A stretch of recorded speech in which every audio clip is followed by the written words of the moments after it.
വളാഞ്ചേരി നഗരത്തിൽ നിയന്ത്രണം വിട്ട കാർ ഡിവൈഡറിൽ ഇടിച്ചു. അപകടത്തിൽ ഒരാൾക്ക് പരിക്ക്. ഞായറാഴ്ച രാത്രി 10 മണിയോടെയാണ് സംഭവം. മൂർക്കനാട് കുളത്തൂർ സ്വദേശികളായ 3 പേർ സഞ്ചരിച്ച കാറാണ് അപകടത്തിൽപ്പെട്ടത്. പെരിന്തൽമണ്ണ റോഡിൽ സ്ഥാപിച്ച ഡിവൈഡറിൽ കാറിടിക്കുകയായിരുന്നു. അപകടത്തിൽ കാറിന്റെ മുന്നിലെ ടയറും മുന്നിലെ ഗ്ലാസും തകർന്നു. തുടർന്നും ഓടിച്ചു പോകാൻ ശ്രമിച്ച കാർ നാട്ടുകാർ തടയുകയായിരുന്നു. തുടർന്ന് കാർ ഓടിച്ച യുവാവ് വാഹനത്തിൽ നിന്ന് ഇറങ്ങി ഓടി.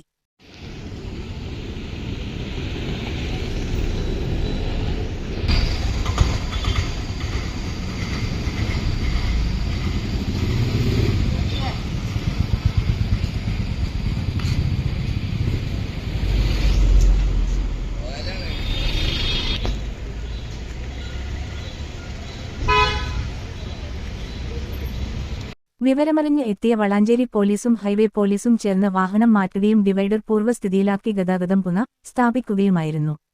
റോഡിലെ സ്ട്രീറ്റ് ലൈറ്റുകൾ കത്താത്തത് കാരണം ഡിവൈഡറുകൾ വാഹനം ഓടിച്ചു പോകുന്ന ഡ്രൈവർമാർക്ക് കാണാൻ സാധിക്കുന്നില്ല. സ്വകാര്യ കമ്പനി സ്ഥാപിച്ച തെരുവ് വിളക്ക് കാലുകളിലെ പരസ്യങ്ങൾ മാറുന്നുണ്ടെങ്കിലും വിളക്കുകൾ തെളിയുന്നില്ല എന്നത് ആക്ഷേപമായി നിലനിൽക്കുകയാണ്.